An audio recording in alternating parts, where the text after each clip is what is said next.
Bonjour à toutes et à tous mes petits padawans. Aujourd'hui, on va voir comment utiliser Axios. Pour ce faire, on va installer Axios. Vous faites juste un npmi Axios. Moi, je viens de le faire à l'instant. Je l'avais déjà installé au final. Mais vous faites npmi Axios, ça va dérouler le truc et vous allez pouvoir l'installer. Voilà. Une fois que votre Axios est installé, il va falloir l'importer dans votre document pour pouvoir l'utiliser. Pour ceux qui se demanderaient encore à quoi sert Axios et pourquoi pas garder Fetch à la place d'Axios, pourquoi on veut remplacer Fetch? C'est plutôt ça la question. C'est pourquoi on veut remplacer Fetch. Au final, ma raison pour laquelle j'ai remplacé Fetch, c'est qu'il y avait des développeurs qui étaient beaucoup plus en avance que moi sur le JavaScript. À l'époque, quand je m'y étais mis, ils m'ont dit non mec, utilise Axios, tu verras, plus tard ça te sera plus utile, etc. etc. J'ai fait confiance, je me suis pas posé trop de questions, j'ai regardé un peu comment fonctionnait Axios, et voilà, j'ai vu qu'il y avait des petites différences au début en termes de syntaxe, mais au final, le résultat est à peu près le même, et plus ou moins le même, voilà. Mais le truc, c'est que par la suite, j'ai découvert les intercepteurs, j'ai découvert deux, trois petites choses encore sur Axios qui étaient assez sympas. Et je vous montrerai ces choses-là, mais pas tout de suite, parce que ça ne sert à rien pour l'instant pour votre apprentissage, mais il faut apprendre ce dont on a besoin qu'au moment où vous en avez réellement besoin. Donc quand on avancera dans les vidéos et dans les différents cours qu'on fera ensemble, bah, j'essaierai de vous montrer un petit peu, vous faire une démo sur les petites choses en plus qu'on a dans Axios. Donc pour ce faire, je vais récupérer ce code-là parce que vous allez voir que la différence entre un Axios et un Fetch n'est pas très très grande. Je ne sais pas si je l'ai dit, mais j'ai importé déjà Axios from Axios en haut de la page là. Voilà. Je vais à la ligne, je fais un commande V, hop, je vais faire un enter et je vais mettre mon fetch en commentaire pour que vous puissiez le voir et le garder pour qu'on puisse faire les comparaisons. Ok, je vais utiliser Axios. Donc j'ai importé Axios, je peux utiliser Axios, je mets Axios à la place de mon fetch et je mets un point get ici. En gros, je lui donne le verbe qu'il va pouvoir utiliser. Get, post, delete, put, voilà. Vous mettez le verbe que vous voulez et Axios le reconnaîtra et fera en sorte que ce soit cette action-là qui sera. Vous lui envoyez la bonne info. Contrairement au fetch, on avait besoin d'utiliser le res.json ici. On avait besoin d'utiliser le res.json ici, et ce res.json qui est là, c'était pour transformer le résultat en JSON. Ça, avec quelque chose, on n'avait plus besoin. Il le fait tout seul. Voilà. Et du coup, nous, ce qu'on veut vouloir voir là, c'est après on peut modifier notre state comme ça. Mais avant de modifier notre state comme ça, on va d'abord vérifier que res contient bien le même résultat que le reste d'un fetch en fait. Donc du coup, pour ce faire, je vais juste couper ça, commande X, et je vais me faire un petit console log ici. Console.log, j'ouvre mes petites parenthèses, et à l'intérieur, je vais mettre res. Voilà, je sauvegarde. Donc du coup, on prend Axios, Axios.get, avec mon reste qui est derrière. Normalement, dans notre console, on va pouvoir voir le résultat. Je vais clear ma console parce que j'ai la persistance, comme je vous l'ai déjà dit plusieurs fois. J'ai pas relancé mon serveur. Yeah. J'ai pas relancé mon serveur, donc npm npm star, faut pas oublier, sinon ça fonctionne pas. Voilà.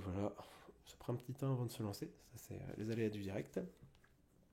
En fait, le petit truc que je veux faire, c'est qu'à chaque fois que vous faites un fetch ou n'importe quoi, il faut toujours vérifier les datas que vous recevez pour pouvoir les traiter par la suite, remplir votre state comme il faut et tout ça. C'est important d'aller checker les datas que vous recevez parce qu'il y a beaucoup de personnes qui se disent ah bah c'est bon, j'ai utilisé un fetch, j'ai utilisé un Axios, je sais faire un appel à une API, mais ils partent du principe que le reste va toujours avoir la même chose. Et c'est des petites surprises qui vous arrivent quand vous êtes débutant et que vous n'avez pas l'habitude, c'est que ça change le résultat en fonction de l'API que vous avez reçu, en règle générale. Donc il faut toujours aller traiter la data, regarder la data que vous avez. C'est un conseil que je vous donne, faut vraiment pas y aller en aveugle. Donc si on regarde le résultat qui est là, sur les vidéos précédentes, quand on avait vu le résultat du Axios, du fetch, on avait juste le tableau d'objet qui était là, ce tableau-là, qui est stocké dans data, dans l'objet data qui est là, dans la clé data. Voilà, on avait juste ça. Alors que maintenant, avec notre Axios, on va avoir plusieurs choses qui ont été mises en place. Il y a config, en gros ça a configuré, ça configure le header, ça configure pas mal de choses. Voilà. Pour l'instant, vous n'avez pas besoin forcément de savoir exactement ce que c'est. Il envoie un header avec les différentes infos qu'il faut. La request, voilà, il y a pas mal de traitements qui est fait en plus. Il envoie un statut 200, un statut texte, etc. C'est plus propre, du moins pour moi. C'est plus propre. Nous, ce qui nous intéresse là pour l'instant, c'est le data. Comme vous pouvez voir, Axios fait plein de petites choses. On verra plus tard ce qui fait réellement à 100%. Mais là, on a notre data. Notre data qui est là, c'est ce qu'il nous faut. Donc si on veut le résultat, il faut faire res.data. On va essayer. On va aller dans notre code. On va faire res.data. Voilà. On fait juste le résultat. Donc du coup, je vais clear ma console. Encore une fois, hop, on a bien le même résultat. Du coup, on se retrouve avec le même résultat qu'un fetch, le fetch qu'on avait fait à l'époque. Je fais un petit commande R, parce que, youla, et du coup, ça se déploie bien. Voilà.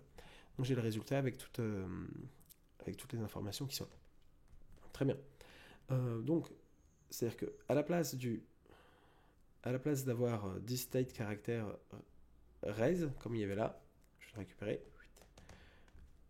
À la place de ça, je vais faire res.data. Je le colle et je redis ce que je viens de dire.